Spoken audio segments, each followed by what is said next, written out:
Bonjour et bienvenue, voici notre tour d'horizon économique et boursier. Nous sommes le mercredi 5 juillet pour comprendre comment tourne la planète finance.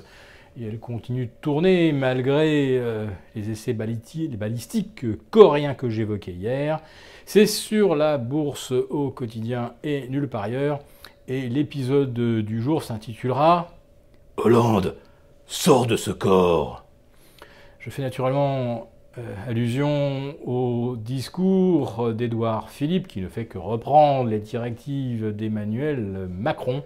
Discours de politique générale qui nous apprend donc que tout ce pourquoi les gens pensent avoir bien fait de voter Emmanuel Macron, tout cela ne verra pas le jour, en tout cas pas avant 2019, voire pas avant 2022. Ainsi, la suppression de la taxe d'habitation, c'est pas avant 2019, mais la CSG, c'est tout de suite.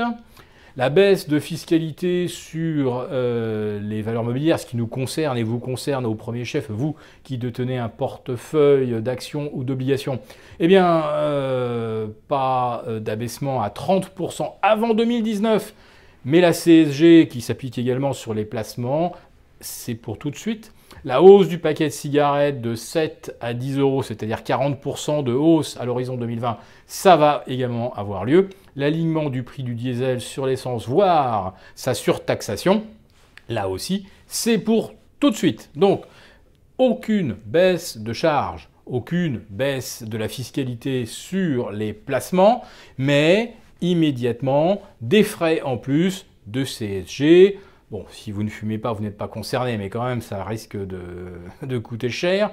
Et pour le diesel, là aussi, c'est une taxe supplémentaire compensée par quoi? Eh bien, par rien qui soit en faveur de l'épargnant. Dire que nous sommes surpris, ça serait faire preuve d'une profonde mauvaise foi.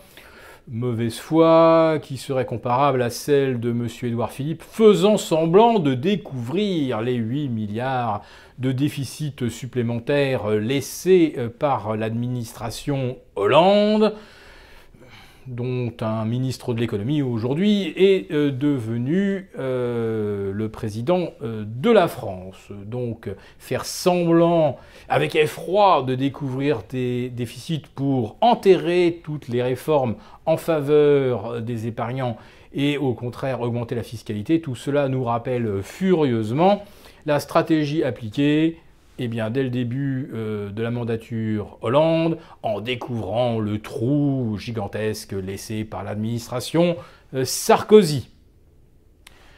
Je vais revenir quelques instants maintenant sur la crise des missiles. Donc la Corée du Nord, sans surprise, a annoncé que le vecteur qui avait été tiré hier matin pouvait porter une tête nucléaire. Tiens, quelle surprise!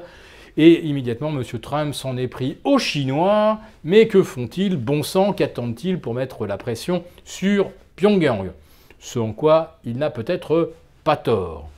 Mais des tensions géopolitiques, il en existe également toujours au Proche-Orient, où on comprend bien maintenant qu'Al-Nosra, c'est le spin-off d'Al-Qaïda, qui est aujourd'hui retranché dans le Golan, c'est-à-dire en fait cette zone frontalière avec Israël. Eh bien, Al-Nosra est clairement protégé par la coalition, par les États-Unis, par l'Arabie Saoudite et par Israël, puisque les avions de l'armée régulière syrienne qui s'y aventureraient font immédiatement l'objet de tirs, voire de lancement de missiles, pour leur faire demi-tour. Donc on comprend qu'en Syrie, il pourrait y avoir une opposition frontale entre le gouvernement régulier et la Russie, qui aide le pouvoir à reconquérir une partie du terrain perdu, et puis de l'autre côté, la coalition qui interdit justement aux Syriens et à la Russie de reconquérir cette partie de la Syrie qui pourtant devrait revenir dans le giron de Damas. Mais qu'est-ce que price les marchés? Eh bien absolument rien. On a une réouverture stable ce matin en Europe et quelques heures plus tard, on était toujours stable, donc il ne se passe rien dans le monde, rien en Corée, rien en Chine, rien au Proche-Orient. Les marchés sont toujours cette espèce de thermomètre en plâtre que nous avons décrit à de nombreuses reprises. Alors en ce qui concerne nos stratégies, puisque nous n'avons aucun signal directionnel aujourd'hui, naturellement avec un CAC 40 scotché à 5175, nous n'allons pas prendre de position offensive à la baisse. Alors il y a deux cas où nous serions tentés de le faire. Soit le CAC 40 décolle enfin pour 5230, et à 5230 on voit qu'il y a une grosse barrière, que ça serre le marché et que ça ne passera pas. Alors à 5230, si vous rajoutez les dividendes versés depuis le mois de mai, vous vous apercevrez que le CAC 40 sera pratiquement revenu à son plus haut historique en regardant le CAC Global Return, donc 5230. Ce n'est pas le plus haut algébrique cette année sur le CAC, celui qu'on appelle le PX1, mais vous seriez vendeur pratiquement au zénith historique sur le CAC 40 Global Return. Sur l'Eurostoxx 50, le signal de baisse pourrait être donné sous les 3430 points. On est actuellement aux alentours de 3475. Là aussi, on est dans une sorte de range où il n'y a aucune indication directionnelle. Alors pour le CAC 40, à la baisse, tout le monde connaît le point, c'est 5180. Aux États-Unis, on va voir comment rouvrent les marchés aujourd'hui. Souvenez-vous que ça a très mal terminé en fait lundi à l'issue de la demi-séance, puisqu'au cours des 10 dernières minutes, le Dow Jones a reperdu la moitié de ses gains. Et puis surtout, après la clôture, il y a eu quelque chose d'assez incroyable. On a vu par exemple le titre Amazon s'effondrer hors séance. Alors là aussi, c'était un flash crash, mais il n'est pas officiel. Amazon plongeait pratiquement de 1000 à 123 $ avant de rebondir. Donc vous voyez qu'il pourrait se produire à tout moment des scénarios que personne n'envisage ni n'anticipe, mais contre lesquels nous sommes désormais couverts au travers des QID sur le Nasdaq, des SDS sur le S&P 500. Et puis sur le CAC 40, nous avons toujours les BX4 achetés avant l'élection d'Emmanuel Macron.